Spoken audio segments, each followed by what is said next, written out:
أعوذ بالله من الشيطان الرجيم بسم الله الرحمن الرحيم. عزتمندو دا وخت زه په بانډۍ مصعب بن عمیر مدرسه کې زه موجود یم. مصعب بن عمیر عزتمندو دغه مدرسه چې دا په دغه کې په هر کال کې 24 کسان چې دی هغه د قرآن شریف ختم کوي او زمونږ نن داسې حالاتو کې په هغې کې موجود یو چې دغه کې زمونږ سره زمونږ ناظم صاحب د مینګورې مولانا شیخ القرآن شیخ الحدیث مولانا صدیق صاحب هم زمونږ سره په هغې کې شرکت کړی دی. راځئ مونږ به د خپل ناظم صاحب نه یو څو پوښتنې د دې دین په حوالې سره به کوو، د دې مدرسې په حوالې سره به کوو. راځئ مونږ صدیق مولوي صاحب له راځو چې علما په دې خبرو باندې ښه پوهېږي. اول به مونږ ته د مدرسې په حوالې سره یو څو خبرې کوي چې لکه قرآن شریف چې دی نن به بانډۍ کې یقین وکړئ جي تاسو ته وزه خیم مجي چې دا لکه د جنت غونته کې منظر مونږ ته ښکارېدلو. ما په اول ځل باندې جي ته مدرسو مطلب دا چې په داسې مدرسه ما ولیدله چې هغه دې حالاتو کې کولا وه او باقاعده 24 کسانو هغې کې ختمونه وشول. او زه خو اول د هغې مور پلار ته مبارکي وایم کوم ماشومانو چې دا ختم وکړو زما د طرف نه سوات نیوز ټول ټیم طرف نه دی هغې ته درنه مبارکي. رالم جي شیخ القرآن مولانا صدیق صاحب لرالمه راځئ هغې تاسو ته په دې حوالې سره به یو څو خبرې کوي. السلام علیکم. ناظم صاحب لول خو تاسو زه خپل پروګرام کې هرکلی وایم بیا راته د دې قرآن په ختم په حوالې سره زه به دا ووایم چې نبي علیه السلام به کله به هم طوفان به شو تاسو خپل تقریر کې وموي باد و باران به شو که هغه به ځمکي عذاب و که به آسماني عذاب و هغه به جومات ته ځو کوو جومات ته به تلو الله ته به رجوع کېدو. تاسو ما ته ووایي عزتمنه چې ننني کوم حالات چې په موږ باندې دي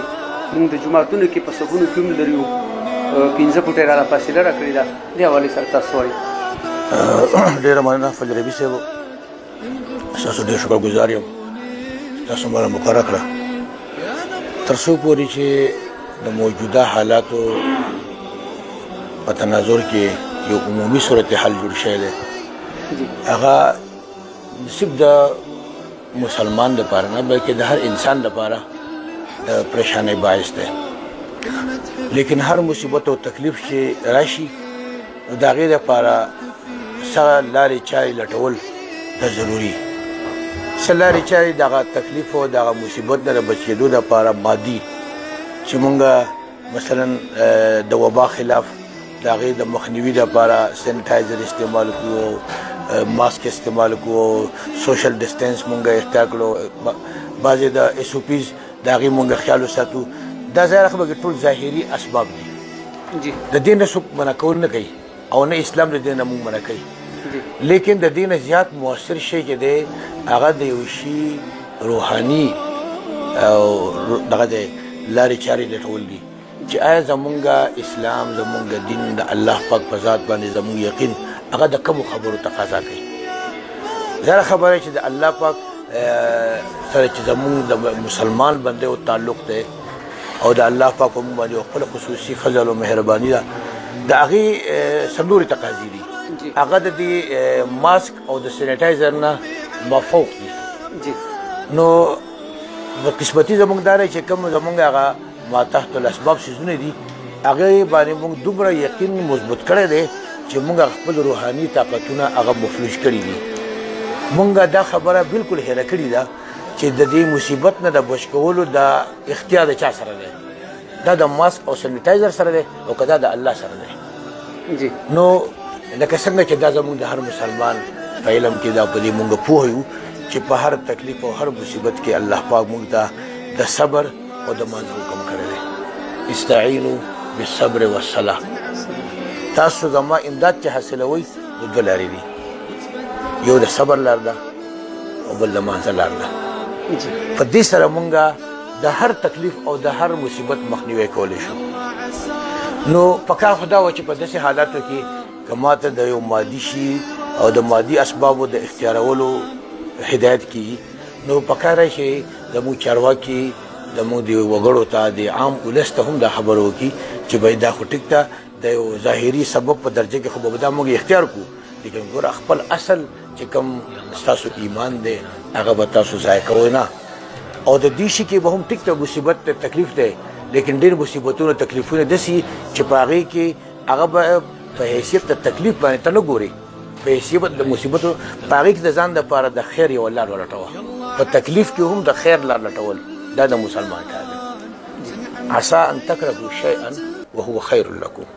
الله پاک یو شی په ظاهره باندې ستا د طبیعت او د مرضۍ موافق نه نو ستا دپاره پکې خیر خامخا موجود وي مونږ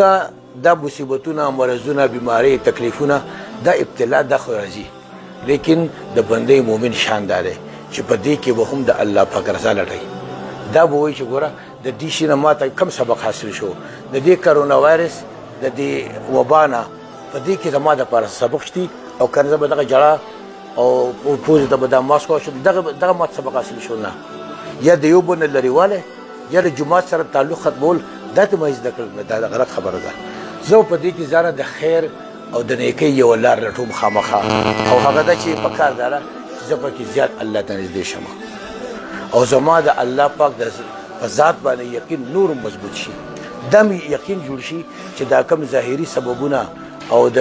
حفاظت او مقصد دی چې د انسان د بچاو دپاره او د هغه د تحفظ دپاره چې دا څومره اسباب او څومره عادت جوړیږي دا په خپله باندې هېڅ کار نشي کولی په دې کې اصل اثر اچولو والا ذات مؤثر حقیقي هغه الله پاک دی عزتمندو تاسو د مدرسې پروګرام تاسو وکتلو الله دې وکړي چې زمونږ کم رنګونه چې زمونږ وو د حرمینو رنګونه زمونږ د جوماتونو رنګونه د مدرسو رنګونه زمونږ د سکولونو رنګونه الله پاک دې د دې علماء کرامو په خاطر باندې د قرآن په خاطر باندې کوم چې د ماشومانو 24 ماشومان نن د مدرسې کې ختم وکړلو د هغې په برکت باندې هغه رنګونه زمونږ الله تعالی یو ځل بیا بحال کړي بل پروګرامه پورې خپل ورور زلوي پښتون له اجازت راکوي الله پامان